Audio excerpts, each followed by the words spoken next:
Hello, welcome back to Emerge, the health podcast for busy, high-performing women. I'm your host, Dr. Alex Swenson Ridley. I'm really excited to be joined today by Dr. Nicole Kane, and she has a degree in clinical psychology and is also a licensed naturopathic physician in Arizona.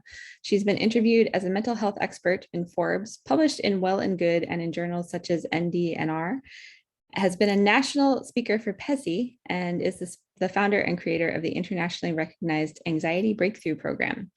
Her mission is to introduce a new paradigm for understanding and treating our mental health. And in her free time, she loves treasure hunting at consignment shops for Moroccan and Asian antiques. So Dr. Nicole, welcome to the show. I'm so happy to be here. Thank you.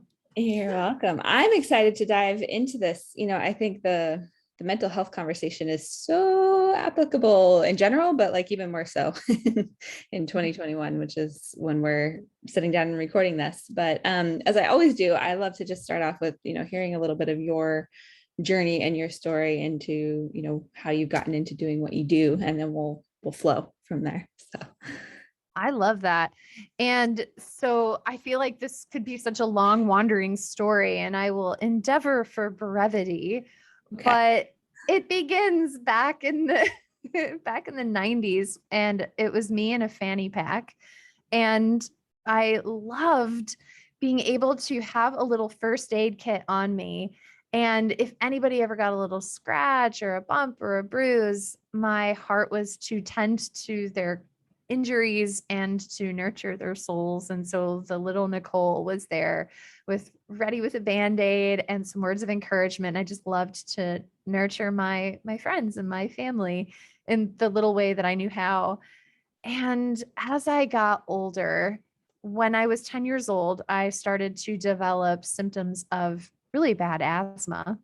And I'd always had congestion, and the doctors didn't really know what to do about it. So they sent me to this clinician who was trying to figure out if I actually had asthma, which I'm not sure what he would have said it was otherwise. If it wasn't asthma, you can breathe or you can't breathe. And I remember that the solution that was given to me is to run a test where they had me inhale a chemical that causes bronchial spasm. Your bronchioles are your airways. And so the chemical causes constriction of your airways and induces an asthma attack. And so if you react to the chemical and you get asthma and you're asphyxiating, they're like, oh, you have asthma. It's been confirmed. And if you don't, I don't know what they do. But I remember sitting there in that office, and this well-intended doctor in a white coat is writing on a clipboard, and I'm asphyxiating, I'm suffocating, and I'm scared. And my mom is just kind of like nodding, like, oh, how interesting. And this was the beginning of my relationship with the medical community. And I'd always wanted to be a doctor. That fanny pack was my gateway drug into being a physician, but I didn't want to be a physician that caused asphyxiation, right? And so I started studying different types of things like counseling and how to tend to people's souls. And so I studied a lot of psychology and psychobiology in school, and my health issues got worse and worse. And so then I had asthma, I had a steroid inhaler and albuterol inhaler. I was taking Afrin for congestion and Allegra D and all of the things. And then I developed anxiety.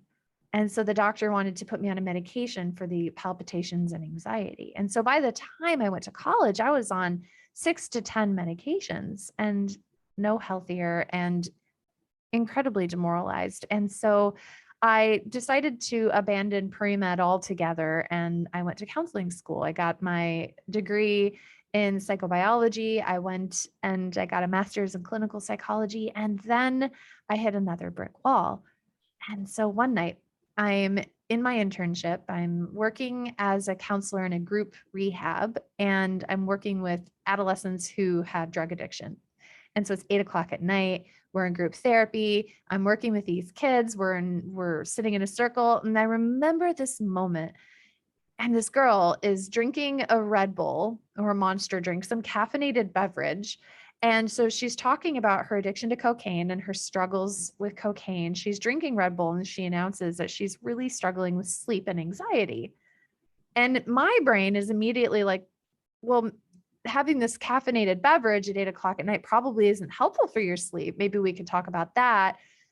But the feedback I received from my supervisor is that it's out of scope, that as a counselor, we can't make dietary recommendations, that we can't talk with them about what they're putting in their bodies, just the behavior surrounding it. And so we sent her to a psychiatrist who gave her a sleep aid.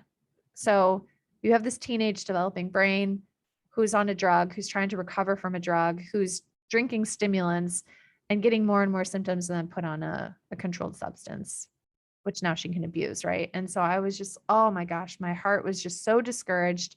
And I was struggling to be in the system and know that I was making a difference, but also passively condoning in what I didn't really truly believe was the best for my clients. And I got on the Google and I found naturopathic medicine. And I was going to school in Illinois. I'm from Iowa. We don't have any of that weird wackadoo stuff in the Midwest at that time. And I was like, what is this? And I learned that I could get a 4-year medical degree, that I could take federally accredited medical board exams, that I could learn everything a DO and an MD learns, and preventative medicine. I was like, holy crap. And my mind was blown. And within 3 months, I'd applied, was accepted, and I was moving to the desert. And then we go to medical school. And long story short, medical school is incredibly stressful. You're a doctor yourself, chiropractor. And so, it's incredibly stressful. And it's my entrepreneurial passion, right? I'm pursuing my dreams and my goals. And so I'm saying yes to all of the things, and I'm burning my body out, but I'm getting off of the prescriptions. I'm getting better. My congestion is better. I don't have asthma anymore. I'm on fire. This is amazing. I graduate, I do a residency, and then I open my private practice. And then I had the epic nervous system collapse, meltdown, panic attack, crapshoot of the century. And that's when my life changed. And I really leaned into my graduate school training and counseling. And so then for the past decade, I've been helping people who are high achievers, who are maybe Enneagram type 3s, who really push and drive and dig, and yet their bodies or their minds or their spirits are struggling. And my zone of genius is to try to help people conquer so that they can live the life that they were put on this planet to live. So that's the long story short, my story. I love it. We have a lot of parallels in our story, actually. Really? Yeah. And I've talked about it some on the show, but just to draw people in, because we speak to women who are similar to us on this show. So I would imagine, at 12, I developed asthma, allergies, and eczema on my hand. I found out later I actually had a vaccine injury, but by the time I went to college, I was on an albuterol inhaler. I was an athlete. I couldn't, exercise without shooting steroids down my throat, basically. I had super bad allergies. I had headaches all the time. I started getting allergy shots while I was in school. I was on Allegra and all that stuff. Right. And my turning point was actually when I started getting adjusted. And so that's part of what led me to chiropractic school. Cause I also changed my diet majorly at the same time. So I think both things went hand in hand, but I went for a run one day and didn't need my inhaler anymore. And my headaches cleared up, and I was like, oh, there's like this whole life where I don't need medication. It's amazing. So, it's always interesting to me, just the journeys that we all go on. Cause I've talked to, other medical doctors and whatnot who are just so disheartened by the system, which, is there to ideally help. We've just kind of lost sight of that, I think. So we don't have to have that conversation, but let's, for those who are listening to this, that maybe are stuck in that place that we were, and I went on to have anxiety and panic attacks and a terrible first marriage, and went through stuff with my business and practice as well. So, it's learning to undo a lot of bad habits, I think, and really shift our mindset and like how we approach life. So I'll let you lead. Like, where do we start? How do we start creating this breakthrough in not suffering as the high performer? So. I think the first step is a paradigm shift. The paradigm of the dominant medical model, for better or for worse, is symptom bad, make it go away. Yeah. And I can relate. Like if I'm having asthma, like give me that albuterol. I want to breathe. I get that. And I think the paradigm shift demands that we put a comma at the end of that sentence is yes, use life-saving measures, but always ask why. Yeah. And I think chiropractic really, really does that. It's like, okay, what in the body may be out of balance? Where is the subluxation? Where is the muscle pulling on the bone and the nerve being cramped? And then that's not feeding the organs. And so the question is always to put a comma at the end of the sentence and to ask why. Yeah. And my philosophy is I call it vital resiliency. And vital resiliency is defined as vitality, which is to be fully alive. And resiliency is to be resilient against stressors, whether it's environmental or emotional or physical, so that you can be fully alive despite what's going on in your world and in your life. And so, if that's suddenly our bullseye or our metric when we see a symptom, we ask why. We say, okay, so there's something that's holding this person back from feeling vital, from being fully alive. And then there's something that they're not resilient to, that their body is getting pushed out of balance, or their mind is getting pushed out of balance from. And then we have this opportunity for exploration of why they may feel the way they feel. And then the treatment changes. So I feel like in answer to your question, we have to start with a paradigm shift Yeah. where, yeah, what were you going to say? No, totally. Well, and like getting to the root, like even, for the most part, when women I work with get to the point of actually like having a consult with me, they're like, no, I really want to find like the root of like what's going on, what is causing this, like why, why do I get sick all the time, or why am I having anxiety, or why, just asking why.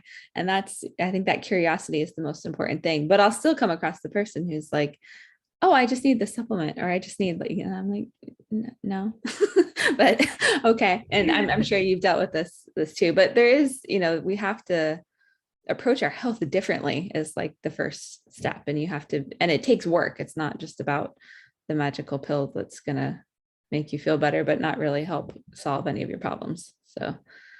And I really want to emphasize what you're saying, because a lot of people define integrative medicine or naturopathic medicine as using natural substances, but it's not necessarily the tool that you use, but the reason for using the tool. Yes. And so I think about, let's say I have a headache, and if I have a headache and I go and I just go to the pharmacist at Walgreens and I say, hey, what can I take for a headache? They say, oh, you could take ibuprofen. And so I take the ibuprofen and I feel better. And some people will say, well, you can, for a headache, you can take turmeric. It's anti-inflammatory like ibuprofen. But really, the paradigm shift would say, well, why do you have a headache? We'll say, okay, well, I have a headache because I'm dehydrated. And then someone would say, well, rehydrate. But if we say even deeper, like, well, why are you dehydrated? Oh, well, I've been crying all day. And someone would say, well, then you got to like CBT yourself out of not crying. So suddenly the treatment changes, right? And so if you even go deeper than that, you say, well, why have you been crying all day? Well, I lost my beloved dog, right?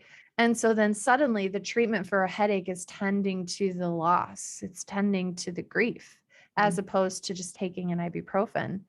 And so to kind of piggyback off of what you're saying is some people say, well, I just need a pill. I want the turmeric, or I want the enzyme, or I want the fish oil. Well, okay, so you could take that, but why? What's happening? Why are you needing that? What's causing your body to go out of balance in such a way that that's an issue? Yeah, I love it. There's so many things so many directions we could go with that. I think the one that's like at the forefront is, just talking about symptoms. Like we've been so trained in society that we normalize things, especially with headaches. Like that's just an example. It's like, oh, well, it's normal that I get headaches 3 times a week. No, it's not. Like our bodies were not born to have headaches. That's not a thing. So I love that, just kind of examining and going layers deeper. And the other piece of that is like a symptom, I feel like, is like the kind of the outermost layer that we're most aware of, but there's so much more. And a lot of that might be buried kind of, in our subconscious, or like we're not even aware of it, but that's actually the thing that's driving that. So I don't know if you want to expand on that anyway, but I think that's such a good point is what is a symptom? Is a symptom just an annoying attribute that we just got to ignore or make it go away? And I think that's really kind of the predominant thing. It's like, oh, if I didn't have symptoms, then yeah, I would just feel better. If I wasn't fatigued, can you just make me not fatigued and drink all the coffee and all the tea? And so I think that what you're kind of pointing out is redefining how we perceive a symptom. And then what are we doing with that? And so I like the metaphor of, and I talked about this back in like 2016, 2015, like years ago, about how our symptoms are canaries. And Mm. back in the day, maybe your listeners have heard this, sounds like you have, is back in the day, they had coal mines, right? Right. And when they're mining different substances, it could release these toxic gases, these toxic fumes, and people would die in the mines because like carbon monoxide, you can't smell it. So what they would do is they would put a canary in the coal mine, and if the canary died or showed distress, then they knew that there was something wrong and they could get out. And so the canary was telling us, is kind of like a whistleblower. It's telling us that there's a problem. So your symptoms are telling you that something's out of balance. The headache wasn't the problem in that example. The headache was telling us with a symptom on the outside, that surface, like you said, that Yeah. there's something deeper that needed tending. Yeah. I love that. And when you start tending the deeper, it's really interesting what, starts to change and transform in your life. I see this, with my clients, with myself, with lots of people. So Like opening Pandora's box, right? it really is. Yeah.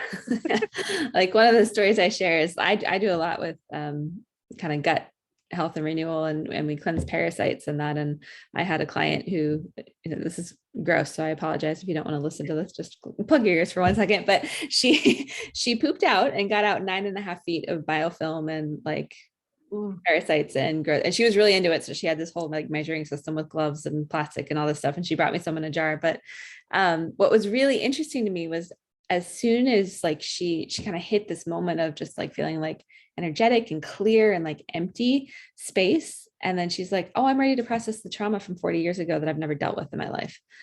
And so she's been on this whole journey with that, and as a result is like suddenly started releasing all this weight. Like it's just been so cool to see.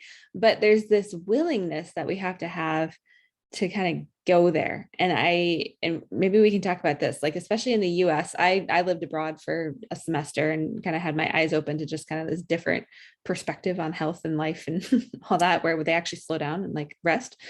And we don't have that in our set up in our society. So we're kind of like going against the grain to really be okay with like making ourselves important and tuning into ourselves in a way that we can actually start to unravel some of this stuff.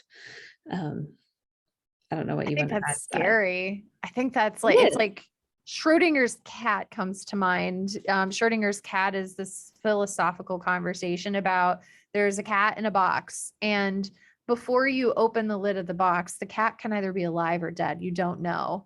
And so the possibilities are there until you open the box. And I think about that in the healing journey is it's like it could be really dark and icky and yucky and awful and scary and painful in there, or it could be okay.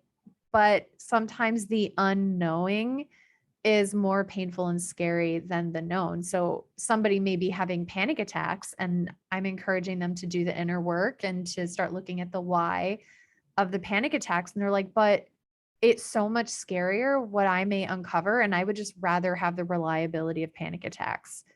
And so I think that that kind of lends to what you're talking about with American culture, is that we are so busy doing all of the things that it doesn't allow for the space to kind of let the air out slowly. I'm kind of imagining the like a big soda can or a soda bottle where if you just take the lid off, it'll all explode out, versus in the UK and Spain and these places where they have space to have a siesta and to rest, where it's kind of like eeping it out little by little. And so I think you're really hitting the nail on the head about our culture, how our culture of busyness can be an obstacle to doing the inner work, thus necessitating often these palliative measures like antidepressants or ibuprofen or albuterol inhalers, because we just Yeah. simply don't have the space to do the work, or we're not making the space. Yeah. And I know what was key for me, and maybe you can share some of, because we have similar stories, kind of your realization, but it took me recognizing, and I still have to remind myself about this, because especially when you're a busy, high performing woman, and I think we're really capable of like staying really busy, but we're not always doing things that really truly actually matter, but we try to convince ourselves that they do. So that's one thing. But the second is, I finally recognized and have been training myself that like, this matters and is important for me to take the time to meditate or to go for a walk or to, do whatever it is, that it's like those things that we struggle to make time for all the time. We have to change the priority that we give them and, retrain our brain to say, no, I'm not going to be any good at this other thing that I'm trying to do if I don't, deal with myself. I don't know if you Thinking have about there. I'm thinking about what you said, like why this matters. And I'm kind of imagining your audience, and you may have listeners that are hearing this podcast and they're thinking, oh my gosh, I've had panic attacks and I've had nervous breakdowns and I've had digestive upset and I've had headaches and all of the symptoms. And then there may be another facet of your audience where they're like, things are pretty good and I just want to be more amazing. I want to achieve greater things. I'm really motivated. And so it's like, are we starting at a place of momentum and how can we increase that momentum? Or are some of your audience listeners kind of starting at like, I feel like I'm 6 feet underground and I really have this burning desire and I just can't get out of, I just can't get caught up. And so I think about the why is it important? Like you're talking about, and I think that it's vital resiliency is the reason for that. It's that inside of us, we all have this fire. We have this like thing inside of us. Like if you kind of look within and you're just like, oh my gosh, like there's so many things that I want to do. I want to make meaning. I have things that I want to share. I want to be remembered for this. I can't stand the way this system is in this way and I want to change it. Whatever it is that's driving you is that you have this fire inside and that fire is burning. And the thing is that if we don't let that fire out, then it will burn us from the inside. Yeah. And so I think the important part of having this conversation and being willing to look at the cat in the box or being willing to open Pandora's box or being willing to do the inner work is that it is a way to send that fire outward. It's a way to free yourself up, like your person that you were working with, where when she had finally literally dumped out all of that stuff that her body was holding on to, it's like suddenly she has this freedom to do the next step.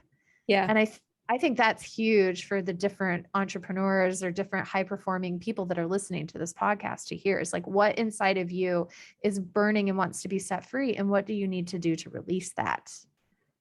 I love it.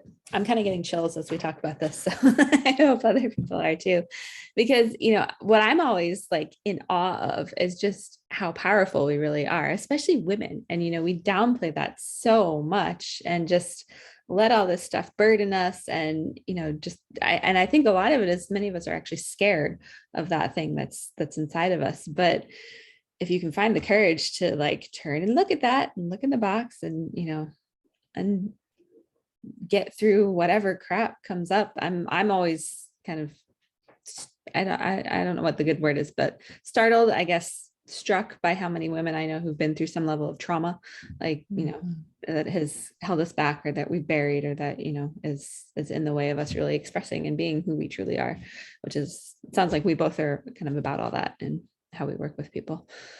And like thinking about the trauma piece that you're talking about is, I have a lot of people come to me and I'm like, babe, that's trauma. And they're like, absolutely not. Like World War II is trauma. The Holocaust is trauma. Me going through this isn't trauma.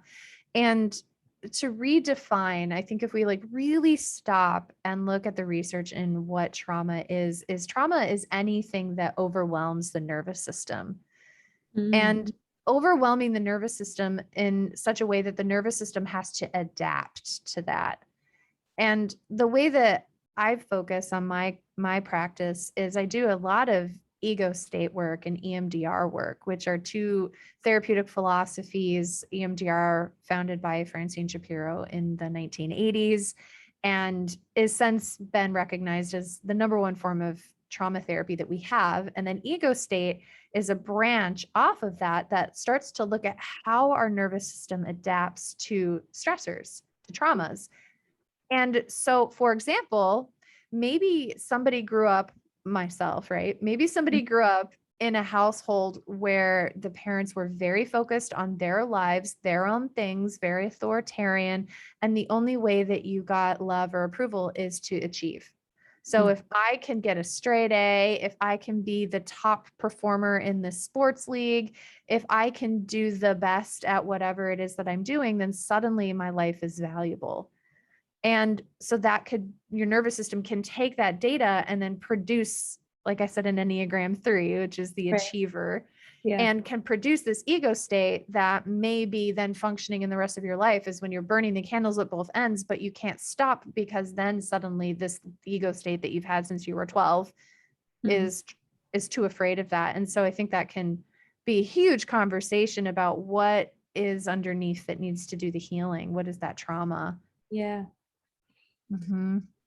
So interesting. I'm totally 3 also, like there's so many things that parallel. And I think like, it's really interesting to get into, what does hold us back, and like doing the work to start identifying some of that. That's actually where I start people in my program, is like, we work through, okay, like what's the driving fear? What is the thing we're really afraid of? And I don't know if you've read, Gail Hendricks' book, The Big Leap, but this pretty much comes up like book. Every other episode that I do an interview on, yes. but Yes. Getting into like our fears and what's driving that, and then really finding our zone of genius, which you mentioned yours. So, and the fear is an invitation to what you needed to adapt to. So it's if I have a fear of poverty, and my money mindset is that I can't just be in poverty, and then suddenly I'm sad because I'm not making the financial gains that I desire.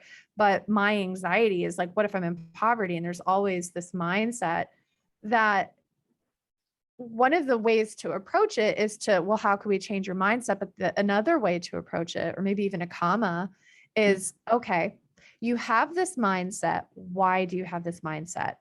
This mindset has been adaptive for you in some way. What is it adapting to? Because if we can go in to that trauma, if we could go in to why you had to have that adaptive mindset to begin with and clear that, then it saves you a whole lot of work on trying to retrain your brain how to think in the way that you want it to think, because it's suddenly back into this place of vitality and resiliency, and it will naturally fall into that state. Yeah. And that's like the stuff of life. Like that could be really hard and painful, though, is to be like, okay, well, my childhood was hard. And why do I have to think about my childhood when I'm trying to get to 6 figures in my business? Well, is it a part of your story? Is it a part of your prologue? Is it a part of what's gotten you to where you are now? And how can we reverse engineer that so that it isn't holding you back anymore? Yeah, I love that. And, just speaking from like the entrepreneurial journey, I know women who listen to the show, some of them are more career oriented, but I think regardless, I know for me, becoming an entrepreneur was like the most challenging level of just like personal development, and realizing that I really had to show up differently and like learn how to lead, and a whole, like I already kind of was a leader on some level, but like leading a team of 12 people, what the hell? I'll just say that, like, that challenged me on so many levels, but in a really good way, because, we work through and really grow through this stuff. And there's a saying that like, there's what you know, and you know what you don't know. Right. But there's this whole other side of like, what we don't even know. And it's, we're kind of talking about being open and having the possibility of just like new perspective and things coming into your life, so that you can start to kind of move into a new way of being ultimately. But that's very Socrates of you. I got that from a leadership, like personal growth seminar that I did, and actually was a leader for a while. But yeah, so for those listening who are like kind of just, this is, well, and I think we have both types of women listening to the show. There are those who are like, this is all new, and they're like, 6 feet under, like you said, and those who maybe have been doing some of this work for a while. But is there, a place that we start, or like, I know I plateau. I'll be like, this year I really haven't had any massive, like, I kind of love it's hard and painful to do the work, but I love like what comes on the other side. And so when I don't have a year where I have major growth of some sort, I'm like, what did I miss this year? Like, let's dig in there. So for those who are maybe plateaued or just starting, like, where do we start digging? Let's just put it that way. Yeah. Oh, I love that question because I really resonate with that. And that was the beginning of the end for me. Well, the beginning of the end of that chapter, right? Yeah. Is I was growing a private practice. I was doing all of the things. There's this really great book that I highly recommend every entrepreneur reads. It's called it's by Greg McKeown. It's called Essentialism. Someone And else just told me about this on another interview. really, Like, yeah, I need to write it down. it changed my life. It was so good. And he talks about how we are often doers of all and masters of none, which is often me. And Yep. that's And many like, we're like doing all of the things. And especially as we're building a new business, is we don't have the finances oftentimes to like hire out branding and hire out someone to answer the phones and hire out PR and all the things, right? And so as beginning entrepreneurs, oftentimes we do all of that. Or if you're seasoned, high performing person, is maybe you just don't like to delegate because you want it done the way that you want it done. And so I can resonate with that as well. Mm-hmm. And so I think about first and foremost is to really do a zoom out, zoom in. And so in the zoom out is looking at what are your signs of success and how are you measuring your success? And there are external measures and then there are internal measures. And so external measures are, am I in the red or in the black? Did I do this many conversions, or did I bring in this much revenue, or did I create X amount of additional locations if I have a brick and mortar, or did my social media following grow by X%? So there's those external measures, but then there's those internal measures. And that's where I'm more interested in, because for me, my business grew by, 300 to 900%. And yet I still felt inadequate, and I still struggled with feeling like an imposter, and I still struggled with fear of poverty. And so my internal struggle was, it's not enough. It's not enough. And where are the gaps and where are the holes? And then suddenly I was doing all of the things. I wasn't mastering any of it. And then the objective numbers actually started to begin to go down. And so then I become more frenzied and I'm thinking, what am I missing? What am I doing wrong? When really, had I started with the zoom out, zoom in, looked at the bigger picture, and then looked at my inner experience, I think it would have been quite game changing in that year of business where it ended up becoming a shit show. But it was also, and my past self like hates it when my current self says this, but it was actually a really profoundly valuable experience to hit rock bottom. And then, it's kind of like becoming a mosaic of glass. It's like you're shattering the glass of what you think and what you believe and who you are and how you feel. And then you have to pick up the rubble and start over. But you can create something really cool when starting over. And so doing that zoom in is looking at really, how are you gauging your value? How are you gauging your success? And I think there are practical ways to do that. And I think working with a coach, working with somebody like you who does support high achieving women, I think is really profoundly helpful. But just simply doing daily journaling can be game changing. Yeah. And so if you have somebody who's listening right now and she's like, okay, you guys have been like very Vata, like very up in the clouds, very esoteric. Like, can you just give me something practical that I can start doing right now? And number one is, I would say, start journaling and journal the garbage, like the feelings, the doubts, the insecurities, the obstacles. What are you worrying about? When I journal, I'm very type A, right? So I'm like, today the weather was this. This is how much a gallon of milk costs. And I'm like, who the fuck cares? Like, why am I? President Biden is doing this. Like, nobody cares. What I really would love to see is like, I'm struggling with feelings of insecurity. And today I had this conversation and it brought up this in me, because then later I can look at it with a counselor or a mentor or my future self and be like, okay, let's figure out this. Let's explore this. What part is this? How is this feeling adaptive, or how was it adaptive? And Yeah. how can we support that unmet need now so that you're not ending up doing all of the things and feeling plateaued or maybe even going downhill? Yeah. Ooh, I love it. It's so good. And unmet needs is a whole other conversation that like we probably don't have time for. But we try to meet them with food. We try to meet them with, Yeah.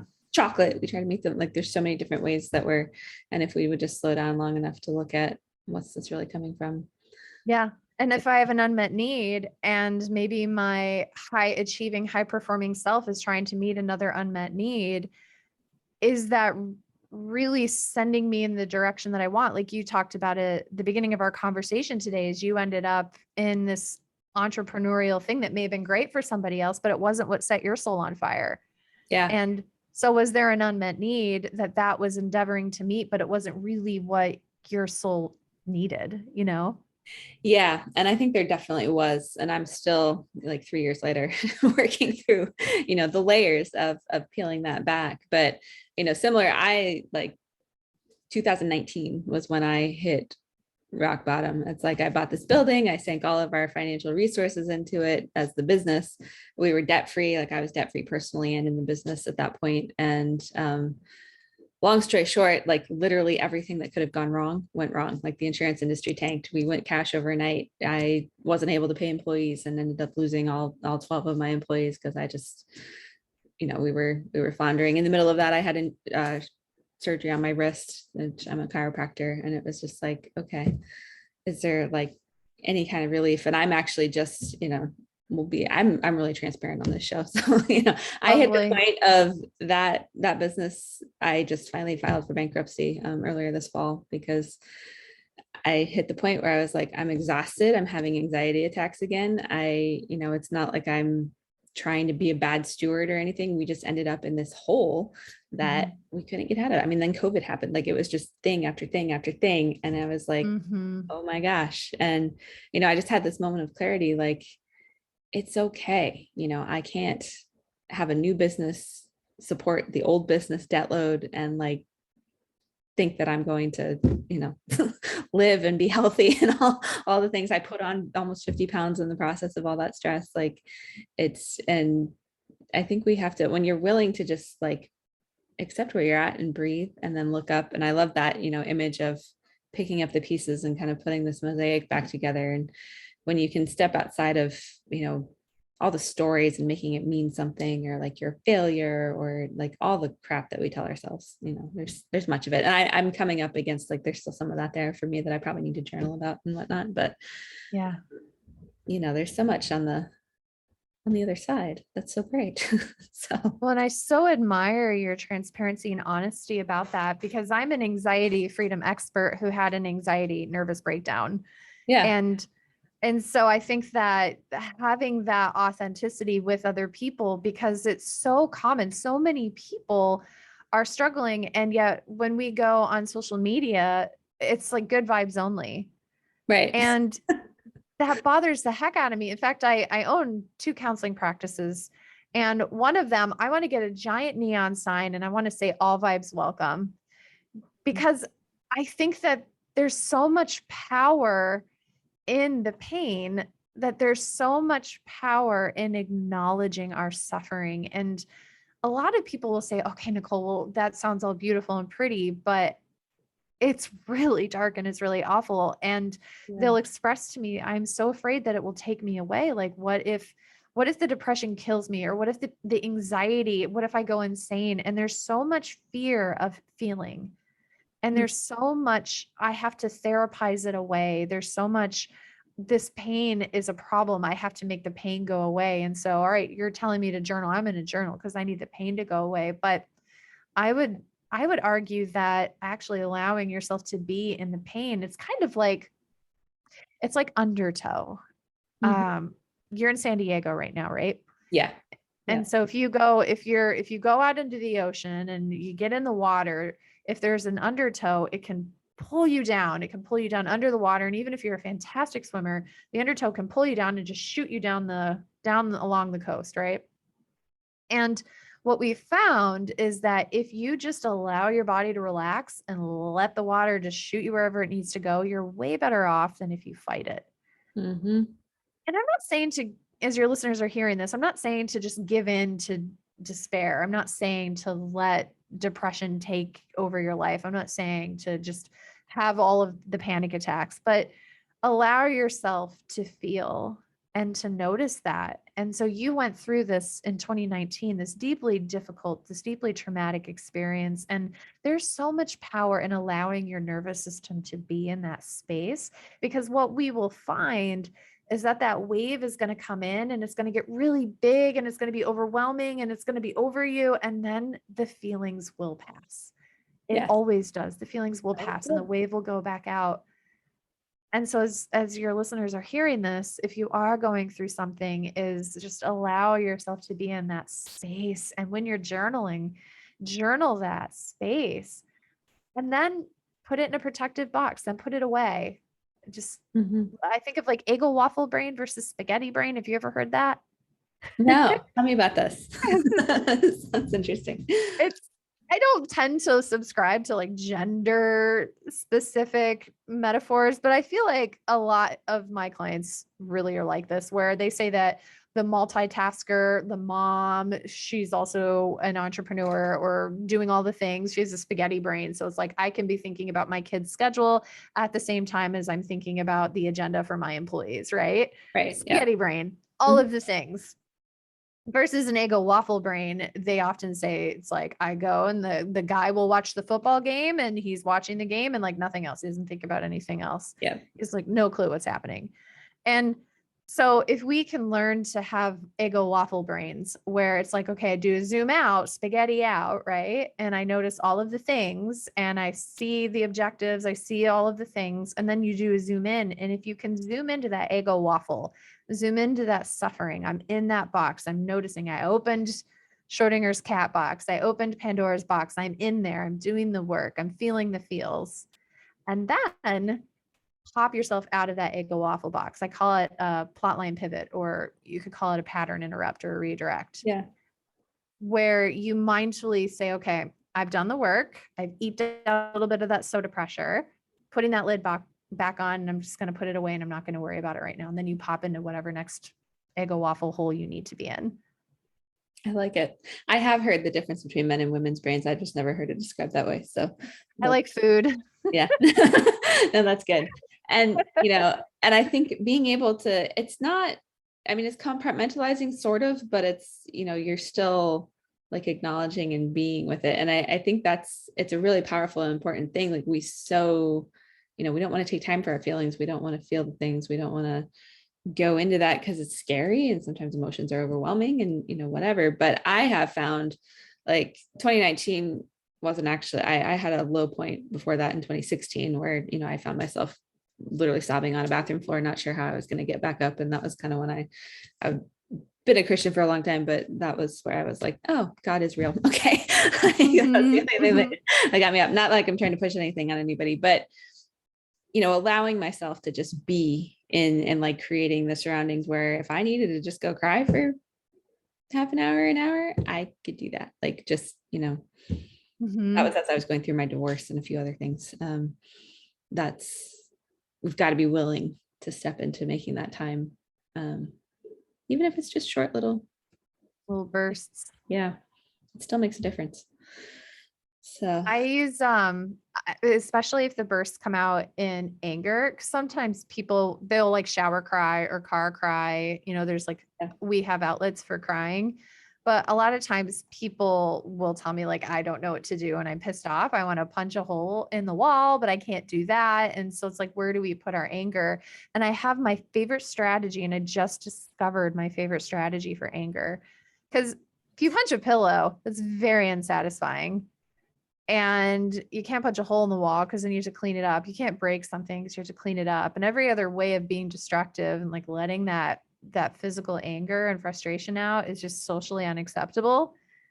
And so my favorite way of doing it is all y'all who are listening, get water balloons, fill them with water, put them in the freezer.